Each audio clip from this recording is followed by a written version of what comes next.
Era a typical Saturday in October when I saw three people measuring my backyard with surveying equipment. Confused, I approached the window, trying to better understand the situation. Emily was still sleeping soundly, while I watched that surreal scene unfolding on our newly acquired property. A man in a suit, whom I later learned was Richard, was authoritatively gesturing and pointing to different areas of the land. When I went out to question the intrusion, he simply looked me up and down and said he was exercising his right as president of the Homeowners Association of the neighboring condominium. At the welcome barbecue organized by James, our lawyer neighbor, Richard appeared uninvited. In front of everyone, he declared that part of our land legally belonged to his condominium. It was at that moment I realized our first home would be the beginning of a battle I never asked to fight.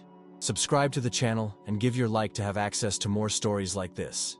The first few weeks after the barbecue were filled with digital intimidation. I opened my inbox on a Monday and found 5 emails with the official HOA crest, all signed by Richard. The messages contained veiled threats of lawsuits and astronomical fines if we did not cooperate with the regularization of the area. Emily, who always kept calm in tense situations, became visibly shaken when she received a registered letter at the department where she teaches. Victoria, Richard's wife, had sent a document that looked official from the city hall, alleging that our property was irregular and that we would be evicted. After a quick check at City Hall, we confirmed that the document was fake. The situation worsened when Richard began posting in local Facebook groups. He shared manipulated photos of our land, claiming that we had illegally built on condominium property. The comments were always aimed at tarnishing our reputation in the neighborhood. Michael, one of the HOA directors, discreetly approached us to warn that Richard had been obsessed with our land since we bought the property.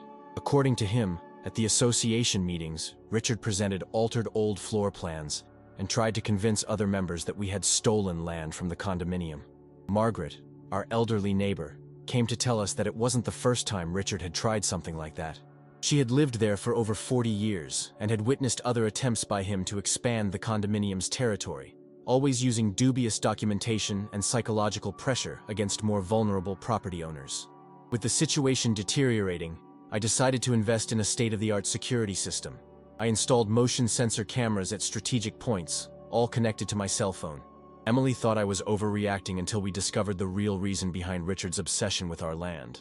During a casual conversation with James, he mentioned that the HOA had been planning to build a leisure area with a pool for years, but they did not have enough space within the condominium.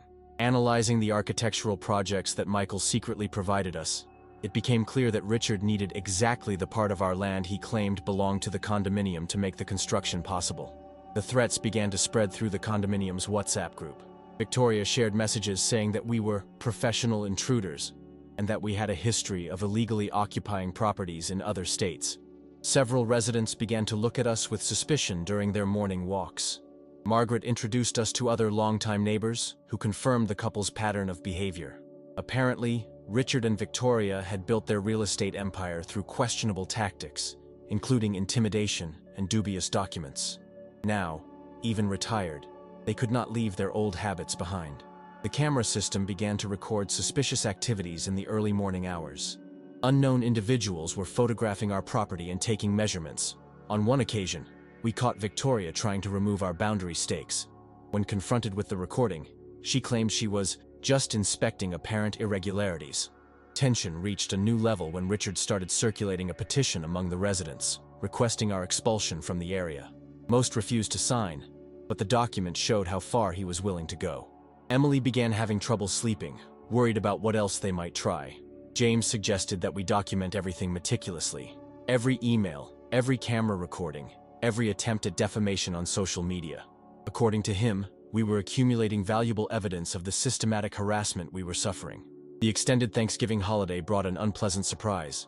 I woke up to the noise of heavy machinery. From the bedroom window, I saw a backhoe and a construction crew invading our property. Richard was supervising everything, gesturing and pointing directions to the workers. I immediately called the police while Emily filmed the scene with her cell phone. Richard had strategically chosen the holiday, probably expecting that City Hall inspections would be reduced. When I confronted him, his response was cold. "I have authorization to start the construction of the leisure area. If you try to stop me, you will be sued for obstruction."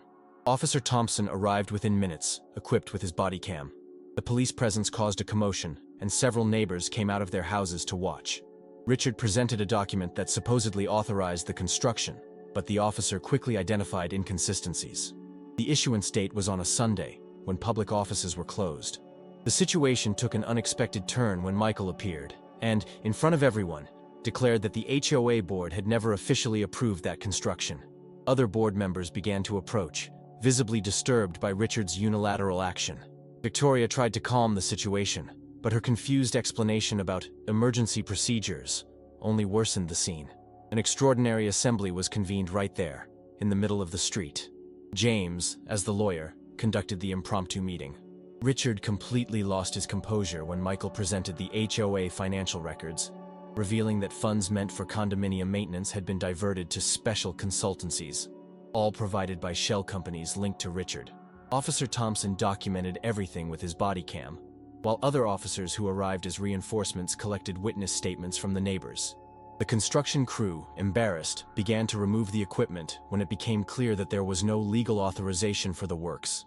The assembly ended with a vote that temporarily suspended Richard's powers as HOA president. Victoria shouted that everything was a conspiracy against them, that they had dedicated years of their lives to improving the condominium. Margaret, with the wisdom of the longest-standing resident, simply shook her head and commented, "Power went to their heads long ago." James temporarily assumed the leadership of the HOA and immediately issued a restraining order preventing Richard and Victoria from approaching our property or making any contact with us. Officer Thompson ensured that the police would be on alert for any new attempt at intrusion. That holiday morning marked a crucial turning point. Richard's mask had completely fallen away, and now the entire community was aware of his true intentions. Emily and I finally felt supported, but we knew that this was only the beginning of a new phase of conflict. Richard and Victoria had been publicly humiliated, and people like them rarely accept defeat without a fight. The restraining orders seemed to only further enrage Richard and Victoria. They began creating fake profiles on social media to continue their virtual harassment. Emily identified more than 10 different accounts spreading lies about us in local groups. Even with digital evidence sent to the authorities, they persisted by using VPNs and new devices.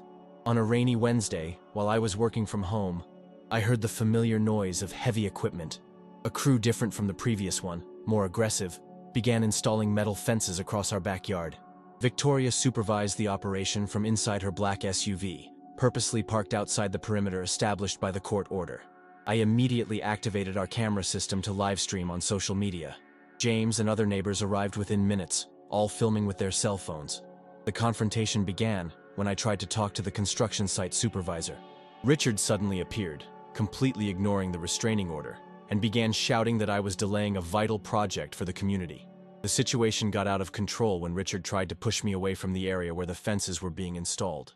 Emily, who had just arrived from the university, started recording with her cell phone.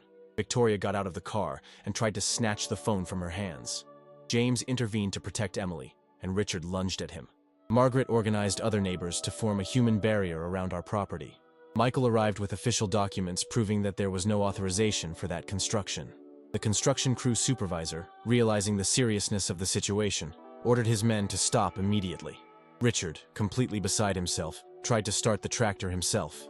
Victoria shouted encouragements from the sidewalk, filming everything and threatening to sue everyone present for obstructing community improvements. The whole scene was captured by dozens of cell phones and our security system. When Richard started the tractor, ignoring the warning shouts, I managed to climb into the cabin and shut down the engine. He tried to hit me with a punch, but I slipped and fell. Everything was recorded from multiple angles by the neighbors. Victoria even tried to delete some videos from people's cell phones, but it was already too late. Everything was being live-streamed and saved in the cloud. The tensest moment was when Richard grabbed an iron bar from the construction site and started to threaten anyone who tried to stop him. Officer Thompson, who had been monitoring our situation since the previous incident, arrived with reinforcements right at that moment. The expression on Richard's face changed from fury to fear when he realized that his intimidation had gone too far. James quickly organized all the videos and evidence into a shared folder. Michael provided copies of the documents showing that Richard had hired the construction crew using money diverted from the HOA. Margaret and other older neighbors volunteered to testify about the couple's history of abusive behavior. Emily, still trembling from the confrontation with Victoria, began to receive supportive messages from her students and university colleagues who had watched the live stream. The entire community was finally witnessing the true nature of Richard and Victoria, and the support we received was overwhelming. The events of that Wednesday led to the temporary arrest of Richard and Victoria for violating the restraining order and for assault. Michael convened an extraordinary HOA meeting, where a complete audit was unanimously approved. The investigation revealed a complex scheme of embezzlement that had spanned more than a decade. Documents found in Richard's office exposed a disturbing pattern. We discovered old, digitally modified floor plans, forged contracts, and a network of shell companies used to overcharge for condominium maintenance services. In one specific folder, there was a detailed project to transform our property into a private recreational club, with fake documents already prepared. The police department assigned a specialized team in financial crimes to investigate the evidence. Victoria tried to remotely delete compromising files, but our meticulous documentation and the backups provided by Michael preserved all the proof. The investigations expanded to other properties owned by the couple in the region. James coordinated a civil action representing all the residents harmed by Richard's schemes. Margaret organized a support group for other property owners who had suffered intimidation over the years. We discovered that 3 families had sold their homes below market value due to pressure from the couple. Emily used her academic skills to organize all the documentation chronologically, creating a detailed timeline of the abuses. Her work was crucial in demonstrating the systematic pattern of predatory behavior by Richard and Victoria. The presentation she prepared for the authorities was so impactful that the prosecutor decided to expand the charges. The case gained local media attention when other presidents of homeowners associations in the region began to report similar situations involving the couple. An investigative reporter discovered that Richard had attempted similar schemes in 3 different counties, always using his position in HOAs as a tool for manipulation. During the process, Victoria tried to negotiate a settlement by offering to give up all claims on our land in exchange for us not pressing the criminal charges. James advised against accepting any deal, arguing that their pattern of behavior needed to be fully exposed to prevent future victims. The new HOA board, led by Michael, implemented strict transparency measures. All important decisions began to be broadcast live to the residents, and an electronic voting system was introduced to ensure that no president could make unilateral decisions ever again. Our property was officially recognized and recorded with its original boundaries. The City Hall issued an official document attesting to the legitimacy of our documentation and condemning Richard's attempts to alter public records. The criminal case is still ongoing, but the evidence is overwhelming. Richard and Victoria are facing multiple charges, from fraud to attempted extortion. The financial investigation revealed a fortune built over decades of similar schemes, affecting dozens of families in different communities. The experience transformed our neighborhood. What began as a personal battle against 2 authoritarian individuals ended up uniting the entire community. We organized a shared surveillance system and created a welcome committee to ensure that new residents would never go through what we faced. 2 years have passed since the events that transformed our community. Richard and Victoria were convicted after a long legal process that exposed decades of fraud and manipulation. Richard received a sentence of 12 years in prison, while Victoria got 8 years, in addition to substantial fines and an order to compensate all identified victims. The investigation eventually expanded to 5 different states, revealing a scheme much larger than we had initially imagined. The FBI took over the case when they discovered connections with international money laundering through the couple's shell companies. Their properties were confiscated, and a compensation fund was established to reimburse the victims. Our HOA became a model of transparent governance. Michael implemented a revolutionary shared management system, where important decisions required digital approval from 75% of the residents. The case received so much attention that other homeowners associations began to adopt our management model. Emily was invited to give lectures at conferences on community governance, sharing our experience and the lessons learned. Her meticulous documentation work turned into a case study used in real estate law courses. James, inspired by the case, specialized in defending victims of fraud in homeowners associations. Margaret organized a support group that expanded throughout the state, helping people facing similar situations of real estate harassment. Her mentoring program connects experienced residents with new property owners, ensuring that everyone knows their rights and responsibilities within an HOA. The land that Richard coveted so much was transformed into a community project. We created a shared garden where families grow their own food and children learn about sustainability. The space that was once a source of conflict now unites the neighborhood around a common purpose. Victoria, from prison, attempted one last desperate move. She wrote an open letter claiming that she was a victim of Richard's manipulation and that she was unaware of the schemes. However, the meticulous records we kept proved her active participation in every aspect of the frauds. Her attempt to portray herself as a victim only reinforced the importance of the detailed documentation we maintained. Our story inspired legislative changes. A state bill, nicknamed Richard's Law, establishes stricter guidelines for governing homeowners associations and provides severe punishments for administrators who abuse their power. James worked as a consultant in drafting the text.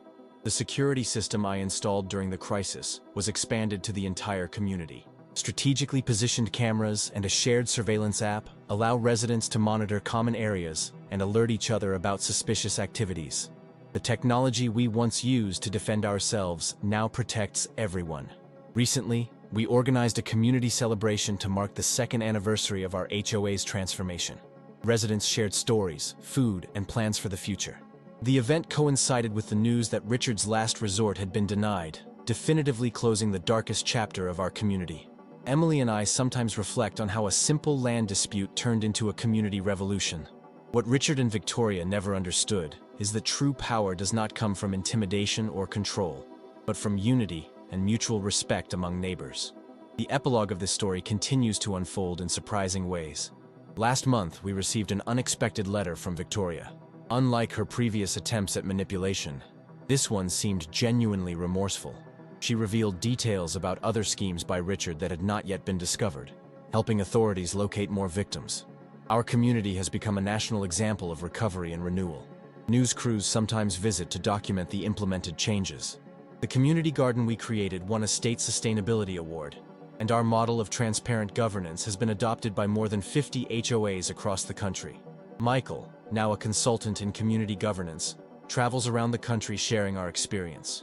The management app we developed for our HOA is being adapted for use in other communities. Transparency and active participation by the residents have become our trademark. Emily completed her doctorate, using our experience as the basis for her thesis on community conflict resolution. Her work is being published as a book next month, with a foreword written by a renowned real estate law expert. James contributed a chapter on the legal aspects of the case. Margaret, at 82, still leads the support group she founded, now with branches in 3 states. Her wisdom and experience continue to guide new communities through transformation processes similar to ours. She always says that this story proves it is never too late to fight for what is right. As for Richard, we learned that he is using his time in prison to write his own memoirs. Ironically, his story now serves as a warning about the dangers of power abuse in small communities. His case is studied in ethics and corporate governance courses as an example of what not to do. Our property, once the target of so much dispute, has become a symbol of resistance and community renewal. The neighborhood children play freely in the garden space, unaware of the drama that once unfolded there. For them, this is just a place of joy and unity, exactly as it should have always been. Subscribe to the channel and give your like to have access to more stories like this. 5 years after the initial events, our community held a special celebration. The event marked not only the transformation of the HOA, but also the inauguration of the Community Conflict Resolution Center, built on land donated by Margaret. The center offers free mediation and legal guidance for HOA residents throughout the region. During the inauguration ceremony, we received some shocking news. Victoria had died in prison due to health complications. Despite all the troubled history, her death provoked deep reflections on forgiveness and redemption. Her last letters, which helped uncover other criminal schemes, showed that even in the darkest situations, there is room for change. Emily was appointed director of the new center, combining her academic background with the practical knowledge acquired during our battle. Under her leadership, the center has already helped more than 200 families resolve disputes similar to ours, preventing other communities from going through the same trauma. The documentary about our story, produced by an award-winning independent filmmaker, premiered at the local film festival. The film captures not only the conflict, but more importantly, the journey of healing and community rebuilding. The footage from our security cameras and live streams during the confrontations form a crucial part of the narrative. Michael expanded the transparency program, creating an app that allows real-time voting and instant access to all HOA documents. The software, developed in partnership with a local startup, is being implemented in homeowners associations throughout the country.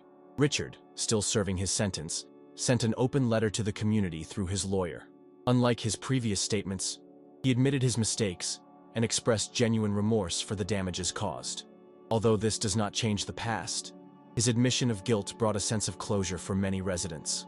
Our story continues to inspire positive change. Richard's Law was adopted by 3 more states, establishing stronger protections for property owners in planned communities. The legacy of our struggle is not just the victory over local tyranny, but the creation of a sustainable model of community governance based on transparency, participation, and mutual respect.